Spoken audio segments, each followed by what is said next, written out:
ونستعينه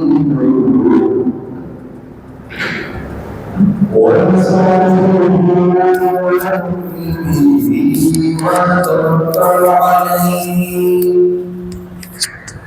ونعوذ بالله من شرور أنفسنا ومن سيئات أعمالنا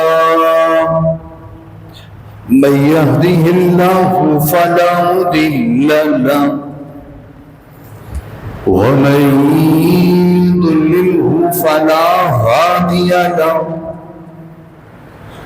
ونشهد أن لا إله إلا الله وحده لا شريك له ونشهد أن سيدنا وسندنا ونبينا ورسولنا وكريمنا ورؤوفنا ورحيمنا وحريصنا وأنيسنا وجميلنا وجمالنا ودليلنا وحجتنا وقبلتنا وأولنا وآخرنا وظاهرنا وقاسمنا وكاملنا وحاشرنا وعاقبنا ومقصودنا ومطلوبنا ومنصورنا ومخدومنا ومعصومنا ومحبوبنا وغوثنا وغياثنا ومغيثنا ومعيننا ونظامنا وفريدنا وكتبنا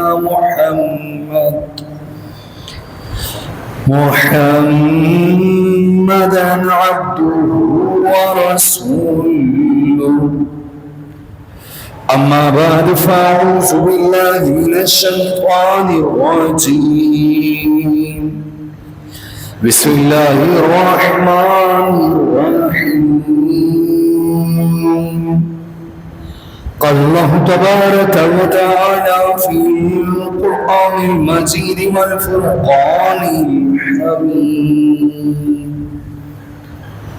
وما هذه الحياة الدنيا إلا لهو ولعب آمنت بالله صدق الله العظيم وبلغنا رسوله النبي الكريم ونحن على ذلك لمن الشاهدين والشاكرين والحمد لله رب العالمين قال الله تبارك وتعالى في شان حبيبه مخبرا وأمرا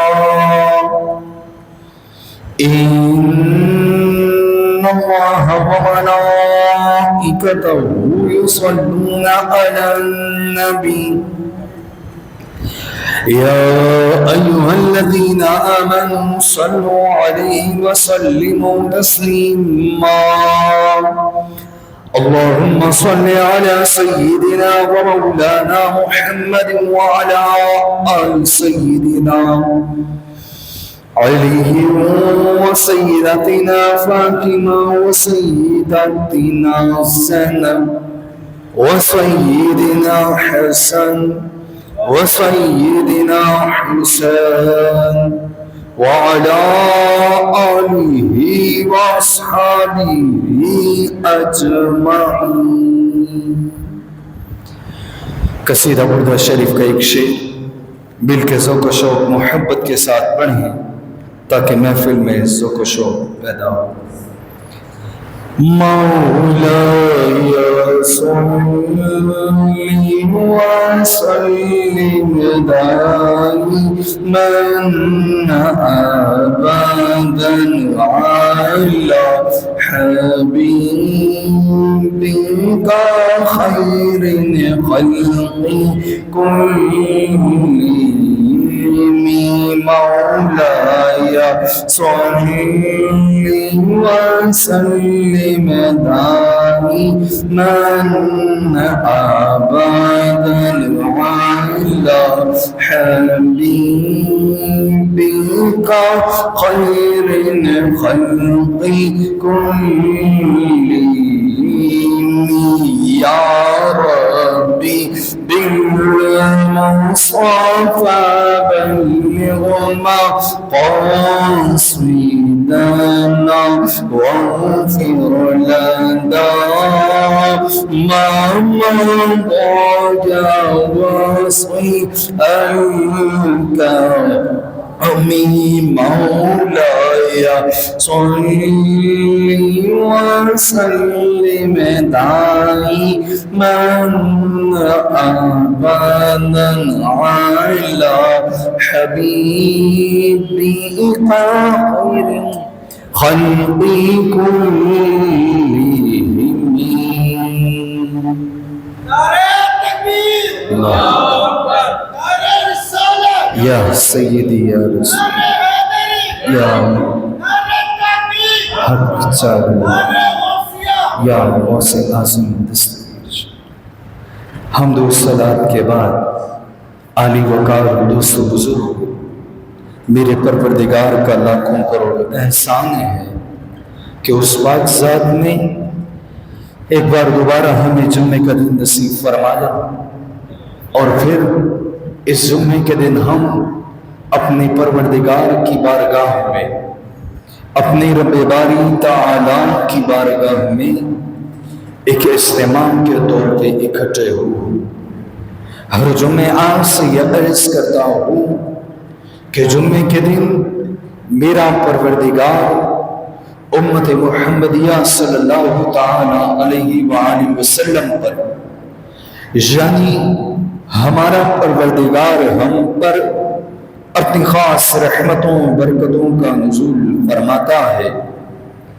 جناب عالی جو آج میرا پروردگار ہم پر اپنی خاص رحمتوں برکتوں کا نزول فرما رہا ہے، اس میں ہمارا کوئی کمال نہیں، ہمارا کوئی مرتبہ، ہمارا کوئی مقام نہیں، بس یہ میرے رب کا کرم، میرے کونین کے والی کا صدقہ، میرے غوث پاک سرکار کی نظر ہے کہ میرا پروردگار ہم پر اپنی خاص رحمتوں و برکتوں کا نزول فرما رہا ہے. سچائے ہمارا رب، سچائے ہمارا خالق، سچائے ہمارا مالک اور سچے میرے جانان صلی اللہ تعالی علیہ وآلہ وسلم، سچا ہے آپ کا پاک گھرانہ جنہوں نے بھٹکی انسانیت کو خالق حقیقی سے ملوایا اور لوگوں کو بتایا لوگوں عبادت کرو تو میرے پروردگار کی کرو، لوگ ذکر کرو تو میرے پروردگار کا کرو، لوگ یاد کرو تو میرے پروردگار کو کرو. وہی معبود برحق، وہی ہم سب کا پروردگار، ہم سب کا رب باری تعالی اور نظام ہستی چلانے والا ہے.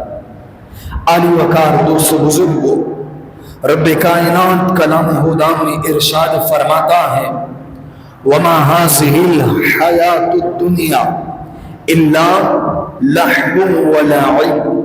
پروردگار فرماتا ہے اور یہ جو دنیا کی زندگی ہے، اس دنیا کی زندگی کھیل کود کے سوا کچھ نہیں. دوسرے مقام پر رب باری تعالی ارشاد فرماتا ہے کہ یہ دنیا کی زندگی دھوکے کے علاوہ کچھ بھی نہیں. جناب عالی جس دنیا کی زندگی کو رب کائنات دھوکہ قرار دے دے، جس دنیا کی زندگی کو رب کائنات کھیل کود قرار دے دے، جناب عالی پھر تو حق یہ بنتا ہے کہ اس دنیا کی جانب انسان بڑھے ہی نہیں. جس دنیا کو رب اور اس کے رسول نے پسند نہیں کیا اس دنیا کی جانب انسان بڑھے ہی نہیں.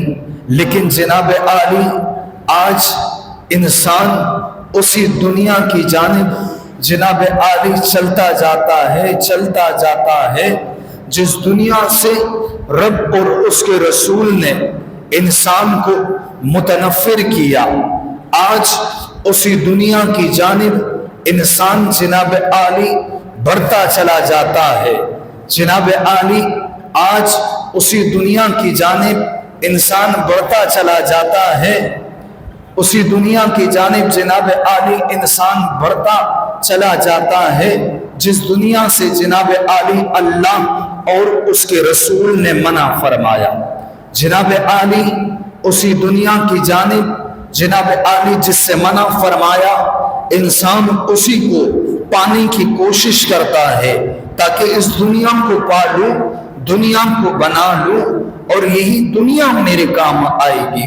حالانکہ جناب عالی جس نے اس دنیا کو جمع کیا اس کے کام یہ دنیا نہیں آئی۔ جس انسان نے یہ دنیا جمع کی وہ اسی دنیا میں اسی دنیا کو چھوڑ کر چلا گیا۔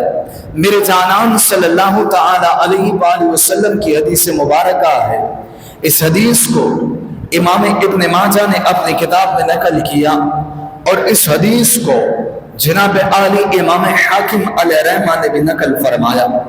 میرے جانان صلی اللہ تعالی علیہ وآلہ وسلم صحابہ کے ساتھ ایک مقام سے گزر رہے تھے تو جناب عالی اس مقام پر سرکار نے جب مردار بکری کو پایا تو سرکار نے صحابہ سے فرمایا کہ صحابہ مجھے تم بتاؤ یہ بکری مردار بکری اپنی مالک کے نزدیک ذلیل ہے یا نہیں؟ صحابہ نے عرض کی یا رسول اللہ اگر یہ مردار بکری اپنے مالک کے نزدیک ذلیل نہ ہوتی تو آج اس مقام پر پڑی ہوئی نہ ہوتی۔ سرکار نے فرمایا صحابہ مجھے اس ذات کی قسم جس کے قبضہ قدرت میں میری جان ہے، جس طرح یہ بکری اپنی مالک کے نزدیک ذلیل ہے اس سے کہیں زیادہ یہ دنیا رب کے نزدیک ذلیل ہے۔ پھر سرکار نے گفتگو کلام جاری رکھا۔ سرکار نے فرمایا، امام حاکم نقل فرماتے ہیں، سرکار نے فرمایا صحابہ اگر یہ دنیا رب کے یہاں کوئی اہمیت رکھتی، اگر یہ دنیا رب کو محبوب ہوتی تو رب کافر کو اس کا ایک گھوٹ بھی نہ دیتا۔ اگر اس دنیا کی اہمیت رب کے نزدیک ایک مچھر کے پر کے برابر بھی ہوتی تو رب اس دنیا کا کافر کو ایک گھوٹ بھی نہ دیتا۔ یہ دنیا رب کے نزدیک ذلیل ہے۔ جو چیز رب کے نزدیک ذلیل ہے، آج رب کے بندے سرکار کی امت جناب عالی اسی دنیا کو جمع کرنے میں لگی ہوئی ہے، اسی دنیا کو جناب عالی پانے میں لگی ہوئی ہے۔ مسند امام احمد بن حنبل میں میرے جانان صلی اللہ تعالی علیہ وآلہ وسلم کے فرمان کو نقل کیا۔ فرمان کے راوی حضرت ثوبان رضی اللہ تعالی عنہ ہیں۔ حضرت ثوبان رضی اللہ تعالی عنہ روایت کرتے ہیں، آپ فرماتے ہیں صحابہ سے سرکار نے فرمایا کہ صحابہ انقریب تم پر کفار ٹوٹ پڑیں گے، کافر تم پر غالب آ جائیں گے۔ صحابہ نے عرض کی یا رسول اللہ جب صحابہ مسلمانوں پر کفار غالب آئیں گے اس وقت مسلمانوں کی تعداد کیا کم ہوگی؟ سرکار نے فرمایا نہیں، تمہاری تعداد بہت زیادہ ہوگی لیکن مسلمان جو ہے وہ کچرے کے مانند ہو جائیں گے۔ مسلمان ایسے ہو جائیں گے جس طرح سیلاب آتا ہے، پانی چلا جاتا ہے اور کچرا رہ جاتا ہے، مسلمان اس کچرے کی مانند ہو جائیں گے۔ صحابہ نے عرض کی یا رسول اللہ یہ کیسے؟ پھر سرکار نے فرمایا صحابہ مسلمانوں کے دل میں دنیا کی محبت رچ بس جائے گی۔ جب مسلمانوں کے دل میں صحابہ دنیا کی محبت رچ بس جائے گی پھر کفار ان پر غالب آ جائیں گے۔ دنیا کی محبت کی وجہ سے کفار ان پر غالب آ جائیں جائیں گے۔ آج جناب عالی دیکھیں نا مسلمانوں کی تعداد کتنی ہے، ملک پاکستان میں تو مسلمان ہی مسلمان ہے، لیکن جناب عالی حکم کس کا چلتا ہے؟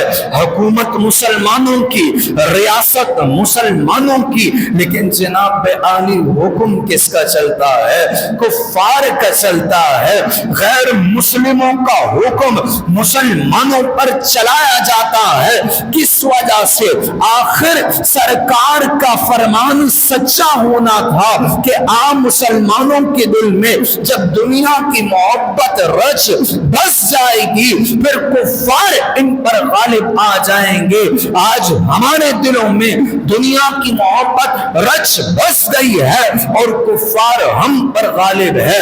حکومت مسلمانوں کی، ریاست مسلمانوں کی، جناب عالی ملک مسلمانوں کا، ہر چیز مسلمانوں کی، لیکن جناب عالی حکم جو چلتا ہے وہ کفار کا چلتا ہے۔ کیوں کفار کا چلتا ہے؟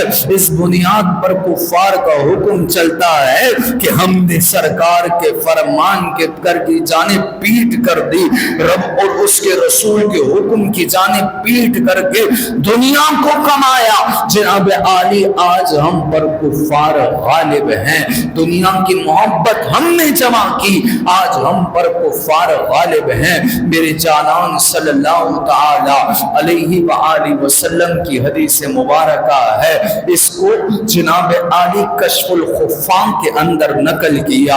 سرکار نے فرمایا دنیا ایک مردار جانور کی مانند ہے اور اس کے پیچھے بھاگنے والا کتے کی مانند ہے۔ سرکار نے دنیا کو جناب عالی مردار جانور سے تشبیہ دی۔ جناب عالی وہ جانور جو مر جائے یا حلال کر دیا جائے، جناب عالی مردار جانور کا گوشت کھانا حرام ہے، اسی وجہ سے جناب عالی مردار جانور سے سرکار نے دنیا کو تشبیہ دی اور اس کے پیچھے بھاگنے والے کو کتے سے تشبیہ دی۔ کتے سے کیوں تشبیہ دی گئی؟ کتے سے اس وجہ سے جناب عالی تشبیہ دی گئی، جناب عالی جانور تو بہت زیادہ ہیں لیکن کتا جناب عالی لالچی جانور ہے۔ کتا جب شکار کرتا ہے، شکار کرنے کے بعد یہی سوچتا ہے بس یہ میرا ہی شکار ہے، اسے میں ہی ختم کروں گا، میرے علاوہ اسے کوئی اور نہیں کھائے گا۔ اسی وجہ سے سرکار نے دنیا کے پیچھے بھاگنے والے کو کتے سے تشبیہ دی۔ لیکن ہمیں کیا ہے؟ ہم تو جناب عالی دنیا جمع کریں گے، یہی دنیا ہمارے کام آئے گی۔ ترمذی شریف میں میرے جانان صلی اللہ تعالی علیہ وآلہ وسلم کے فرمان کو نقل کیا۔ جناب عالی حدیث کے راوی حضرت عبداللہ رضی اللہ تعالی عنہ ہے۔ آپ فرماتے ہیں ہم نے سرکار کو ایک جگہ آرام کرتے ہوئے پایا۔ حضرت عبداللہ فرماتے ہیں کہ جب سرکار بیدار ہوئے تو ہم نے سرکار کے پہلو مبارک پر نشان، چٹائی کے نشان پائے، جس طرح جناب عالی آج قالین پر کوئی انسان سو جائے یا چٹائی پر ایک پہلو پر جناب عالی انسان سو جائے، کچھ دیر بعد اٹھے جناب عالی نشانات ملتے ہیں۔ جناب عالی عموماً ہر قسم کا انسان کے جسم پر نشانات ملتے ہیں۔ اس طرح حضرت عبداللہ فرماتے ہیں جب سرکار کے ایک پہلو مبارک پر ہم نے نشانات پائے تو ہم نے عرض کی یا رسول اللہ اجازت دیجئے ہم آپ کے لیے نرم گداس مخملی بستر کا انتظام کرنا چاہتے ہیں۔ حضرت عبداللہ فرماتے ہیں سرکار نے فرمایا صحابہ کیوں میرے لیے نرم مخملی بستر کا انتظام کیا جا رہا ہے؟ صحابہ میں دنیا میں اس مسافر کی مانند آیا ہوں جس نے آج ایک درخت کے نیچے آرام کیا، کل کو اس درخت کو چھوڑا کسی اور درخت کے نیچے آرام کیا اور اسی طرح اس دنیا سے کوچ کر کے چلے جانا ہے۔ جن کے لیے کائنات بنائی گئی، جن کے لیے عالمین بنائے گئے، جناب عالی وہ کہہ رہے ہیں کہ میں دنیا میں مسافر بن کے آیا، آج انہی کی امت جناب عالی دنیا کو جمع کرنے میں لگی ہے، دنیا سے دل لگائے بیٹھی ہے۔ میرے جانان صلی اللہ تعالی علیہ وآلہ وسلم کا فرمان ہے، سرکار نے فرمایا کہ دنیا میں اپنے سے اوپر والے کو نہ دیکھو، اپنے سے نیچے والے کو دیکھو۔ میرے بابا فرماتے ہیں کہ میں نے اپنے والد محترم یعنی تمہارے دادا سے پوچھا کہ دنیا میں اگر اپنے سے اوپر والے کو نہ دیکھیں، اپنے نیچے والے کو دیکھیں، سرکار کی حدیث ہے کہ اپنے اوپر والے کو نہ دیکھو، دنیا میں اپنے سے نیچے والے کو دیکھو، تو کیسے دیکھا جائے گا؟ میرے بابا فرماتے ہیں کہ تمہارے دادا نے فرمایا کہ اس طرح دنیا میں دیکھو، اس طرح دنیا میں زندگی گزارو کہ اگر کسی کے پاس کار ہے تو تم کار والے کو نہ دیکھو، تم دیکھو رب نے مجھے موٹر سائیکل عطا کی ہے، تم کار والے کو نہ دیکھو، تم سائیکل والے کو دیکھو، کیونکہ تمہارے پاس موٹر سائیکل ہے، اور اگر تمہارے پاس سائیکل ہے تو تم پیدل چلنے والے کو دیکھو، تم بس میں سفر کرنے والے کو دیکھو، تم جو ہے موٹر سائیکل والے کو نہ دیکھو۔ اگر تمہیں رب نے سائیکل بھی عطا نہ کی، اگر تم پیدل ہو تو تم اسے دیکھو جسے رب نے پیر عطا نہیں کیے، پھر تمہیں دنیا میں زندگی گزارنے کا سبق ملے گا، صلہ ملے گا کہ دنیا میں زندگی کیسے گزارنی ہے۔ لیکن جناب عالی آج موٹر سائیکل ہے تو ہم جناب عالی سائیکل والے کو نہیں دیکھتے، ہم موٹر سائیکل والے جناب عالی کار والے کو دیکھتے ہیں۔ ہائے اس کے پاس کار ہے، کہاں سے لایا، کیسے کمائی، ارے حرام ہوگا، ہم ہی فتوے لگاتے ہیں، ہمیں بھی کار چاہیے ہے، ہمیں چاہیے ہم جناب عالی سائیکل والے کو دیکھیں۔ جناب عالی حضرت ابراہیم بن ادہم رضی اللہ تعالی عنہ رب کے ولی ہیں۔ کیسے رب کے ولی بن گئے؟ ایسے ہی رب کے ولی بن گئے، جناب عالی ایسے ہی نہیں بنے۔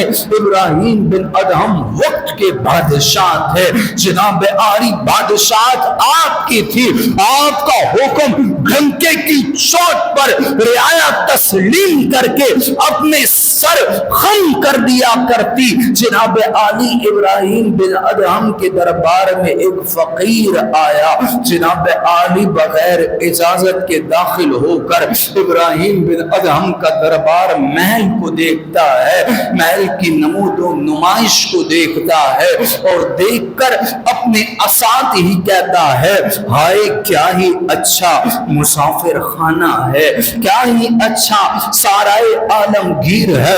بادشاہ وقت ابراہیم بن ادہم نے رب کے فقیر، رب کے بندے، رب کے ولی سے کہا اے بندہ خدا، میرے محل میں بغیر اجازت کے داخل ہوتا ہے، پھر بادشاہ وقت کے محل کو مسافر خانہ کہتا ہے، اے بندہ خدا بتا میرا محل مسافر خانہ کہاں سے ہے؟ جناب عالی رب کا ولی تھا، رب کا بندہ تھا۔ ایک تو آج ہم میں مسئلہ بڑا یہ پایا جاتا ہے کہ ہم ہر بیکاری کو فقیر کہہ دیتے ہیں، لیکن فقیر جو ہوتا ہے وہ رب کے قریب ہوتا ہے۔ جناب عالی رب کا ولی ابراہیم بن ادہم سے کہنے لگا بادشاہ وقت ذرا صبر کیجئے، معاملہ حل ہو جائے گا۔ بادشاہ وقت بتائیں تو صحیح تم سے پہلے یہاں کون آباد تھا؟ بادشاہ وقت ابراہیم بن ادہم کہنے لگے مجھ سے پہلے میرے والد، ان سے پہلے کون آباد تھا؟ ان کے والد، ان سے پہلے کون آباد تھا؟ ان کے والد، ان سے پہلے کون آباد تھا؟ ان کے والد۔ یہ سلسلہ چلتا رہا، چلتا چلتا چلتا چلتا بادشاہ وقت ابراہیم بن ادہم سے جناب عالی رب کا ولی کہنے لگا ابراہیم بن ادہم فیصلہ ہو چکا ہے، پہلے جو آیا پھر اس کا بیٹا آیا، پھر اس کا بیٹا آیا، پھر اس کا بیٹا آیا، پھر اس کا بیٹا آیا، پھر پھر ایسا وقت ابراہیم بن ادہم آیا کہ یہ بادشاہ تمہارے دادا کو ملی، ابراہیم بن ادہم تمہارے دادا کے بعد یہ بادشاہ تمہارے والد کو ملی، ابراہیم بن ادہم تمہارے والد کے بعد یہ بادشاہ تمہیں ملی۔ ابراہیم بن ادہم بتاؤ اس دنیا اس محل کو مسافر خانہ نہ کہو تو کیا کہو؟ اس دربار کو سارے عالم گیر کا نام نہ دو تو کس چیز کا نام دو؟ ابراہیم بن ادہم فرماتے ہیں دل پہ چوٹ لگی، ہائے ابراہیم جو دنیا جمع کی یہ تو مسافر خانہ ہے، یہ دنیا ہے تو دنیا سے دل لگا بیٹھا۔ ابراہیم بن ادہم فرماتے ہیں رات نیند نہیں آئی، اپنے محل میں پھرتا پھرتا ابراہیم بن ادہم فرماتے ہیں کہ ایسے لگا میرے محل کی چھت پر کوئی دوڑ رہا ہے، بادشاہ وقت کی محل کی چھت پر کون دوڑے گا؟ ابراہیم بن ادہم فرماتے ہیں کھڑکی کھولی، سر نکالا، آواز دی، کون ہے؟ بادشاہ وقت کی چھت پہ آواز آئی، بادشاہ پریشان نہ ہو، ہمارے اونٹ بھاگ گئے ہیں، ہم اپنے اونٹوں کو تلاش کر رہے ہیں۔ بادشاہ وقت ابراہیم بن ادہم کہنے لگا بادشاہ اونٹ جو ہے ان کا چھتوں پر کیا کام ہے؟ اگر اونٹوں کو ڈھونڈنا ہے تو میدان میں جاؤ، ساراک کے مقام میں اونٹوں کو تلاش کرو۔ جناب عالی اونٹ ڈھونڈنے والے کہنے لگے اگر اونٹ ڈھونڈنے کے لیے میدان میں جایا جائے، سارا کے مقام پر جا کر اونٹ ملیں گے تو بادشاہ وقت یہ رات رب نے آرام کے لیے نہیں بنائی، یہ تو رات رب نے معافی اور تلافی کے لیے بنائی ہے، یہ تو رات رب نے گڑ گڑانے کے لیے بنائی ہے، یہ تو رات رب نے اپنے آپ کو منوانے کے لیے بنائی ہے، یہ تو رات رب نے اپنے آپ کو لوگوں کے اور لوگوں کو اپنے آپ کے قریب کرنے کے لیے بنوائی ہے، رات سونے کے لیے نہیں منوانے کے لیے رب نے بنائی ہے۔ ابراہیم بن ادہم فرماتے ہیں دل پر دوبارہ چوٹ لگی، آئے ابراہیم تو پوری رات مخملی بستر پر سوتا ہے، رب کو منا، یہ دنیا تو رب کو منانے کے لیے رب نے پیدا کی ہے، رب نے تجھے دنیا میں اس لیے بھیجا ہے۔ ابراہیم بن ادہم فرماتے ہیں رات گزر نہیں رہی، کیا دیکھتا ہوں سردیوں کی رات ہے، ایک بندہ سڑک کے کنارے سوتا ہے، آدھا جسم بستر پر ہے، آدھا جسم بستر سے باہر ہے۔ ابراہیم بن ادہم فرماتے ہیں پھر تکبر پیدا ہوا، غرور پیدا ہوا، ابراہیم تیری جیسی زندگی رب نے کسی اور کو عطا نہیں کی، تو بادشاہ ہے، تیرے پاس ہر چیز ہے۔ ابراہیم بن ادہم فرماتے ہیں جب صبح دربار لگا، دربار لگنے کے بعد سڑک پر جو سو رہا تھا اسے دربار میں لایا گیا۔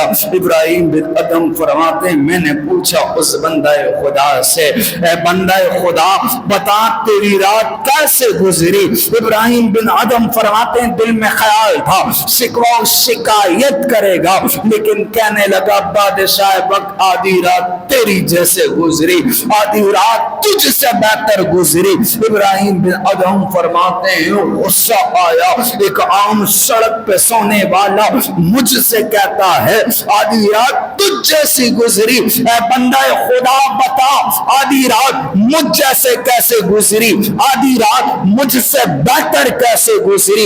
ابراہیم بن ادہم فرماتے ہیں بندہ خدا سڑک کے کنارے سونے والا مجھ سے کہنے لگا بادشاہ وقت نیند تجھے بھی آتی ہے، نیند مجھے بھی آتی ہے۔ بادشاہ جب نیند آ جائے انسان کو پتہ نہیں چلتا، مخملی بستر ہے، نرم ملائم گداز بستر ہے، یا کسی اینٹ پر یا کسی سڑک پر یا کسی پتھر پر سو رہا ہے، کسی کو پتہ نہیں چلتا۔ نیند آ جائے رات سب کی گزر جاتی ہے، آدھی رات بادشاہ وقت تمہارے جیسے ایسے گزاری، اور آدھی رات بادشاہ وقت تم سے بہتر اس لیے گزاری، تم نے ساری رات میری آدھی رات جیسے گزاری، اور آدھی رات میں نے تم سے بہتر اس ویسے گزاری، میں نے آدھی رات رب کو منوایا، رب کو راضی کیا، اپنے گناہوں پر معافی مانگی،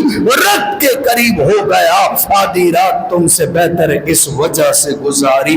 ابراہیم بن ادہم فرماتے ہیں اس وقت پتہ چلا ہائے یہ تو دنیا واقعی میں مسافر خانہ ہے، اور میں اس دنیا کو ہی سب کچھ سمجھ بیٹھا۔ پھر ابراہیم بن ادہم جیسے جناب عالی بادشاہ نے اس دنیا کو ٹھوکر ماری، دنیا کو چھوڑ دیا۔ جناب عالی شاہی تخت، شاہی لباس ابراہیم بن ادہم نے چھوڑا۔ جب ابراہیم بن ادہم نے شاہی تخت، شاہی لباس چھوڑا، جناب عالی اس کے بعد ابراہیم بن ادہم رب کے قریب ہونے لگے۔ اتنے قریب ہوئے، اتنے قریب ہوئے، کسی نے ابراہیم بن ادہم کو دریا کے کنارے بیٹھا ہوا دیکھا۔ اس حال میں دیکھا کہ ابراہیم بن ادہم نے جو لباس پہنا ہوا ہے اس لباس پر جگہ جگہ پیوند کاری ہوئی ہے۔ عام الفاظ میں کہہ دیا جائے بادشاہ وقت شاہی لباس پہننے والا، شاہی تخت پر بیٹھنے والا آج جو لباس دریا کے کنارے پہن کے بیٹھا ہے وہ لباس ایسا ہے جو جگہ جگہ سے سیا ہوا ہے، جگہ جگہ سے پھٹا ہوا ہے، اور ابھی بھی بادشاہ وقت اپنا ہی لباس دریا کے کنارے سی رہا ہے۔ دیکھنے والا کہنے لگا بادشاہ وقت یہاں کہاں بیٹھے ہیں؟ بادشاہ تو وہ تھی کہ حکم آپ کا ہوتا تھا، تخت آپ کا ہوتا تھا، یہ الفاظ آپ کے ہوتے تھے، لیکن اس پر عمل جو ہے وہ رعایا کرتی تھی۔ ابراہیم بن ادہم عالم وجد کی کیفیت میں آ کے کہنے لگے بندہ خدا وہ بادشاہت نہ تھی، وہ تو محتاجی تھی، بادشاہت تو یہ ہے آج رب کے قریب ہوا۔ پہلے حکم دیتا تھا تو ایک ملک کی رعایا اپنا سر تسلیم قم کر دیا کرتی تھی، جب سے رب کے قریب ہوا ہو ابھی الفاظ میرے ہوتے ہیں اور ان الفاظوں پر عمل رب کرواتا ہے۔ اب الفاظ ابراہیم بن ادہم کے منہ سے نکلتے ہیں اور اس پر عمل جو ہے وہ رب کی ذات کرواتی ہے۔ پہلے میں حکمرانی ایک ملک پر کرتا تھا، ابھی رب کے حکم سے میں دنیا پر حکمرانی کر رہا ہوں۔ اب بتاؤ بادشاہت وہ تھی یا پھر بادشاہت یہ ہے؟ جناب عالی اس کے باوجود ہم نے دنیا کو سب کچھ سمجھ لیا، ہم جناب عالی اس دنیا کو جمع کرتے ہیں، یہ دنیا کسی کے کام نہیں آئے گی۔ جناب عالی خالی ہاتھ اس دنیا سے جانا ہے۔ جناب عالی جناب عالی حضرت عبید اللہ بن جراح جناب عالی سرکار کے صحابی ہیں۔ حضرت ابو عبید اللہ بن جراح کو جناب عالی فاروق اعظم نے ملک شام کا گورنر بنا دیا۔ حضرت ابو عبیدہ بن جراح کون ہے؟ عشرہ مبشرہ میں آپ کا نام آتا ہے۔ حضرت ابو عبیدہ بن جراح کو ملک شام کا گورنر فاروق اعظم نے اپنی حکمرانی میں بنا دیا۔ اس جناب عالی پورے ماجرے واقعے کو سیر الاعلام والنبلاء میں نقل کیا گیا اور غالباً جلد نمبر 7 میں اسے نقل کیا گیا۔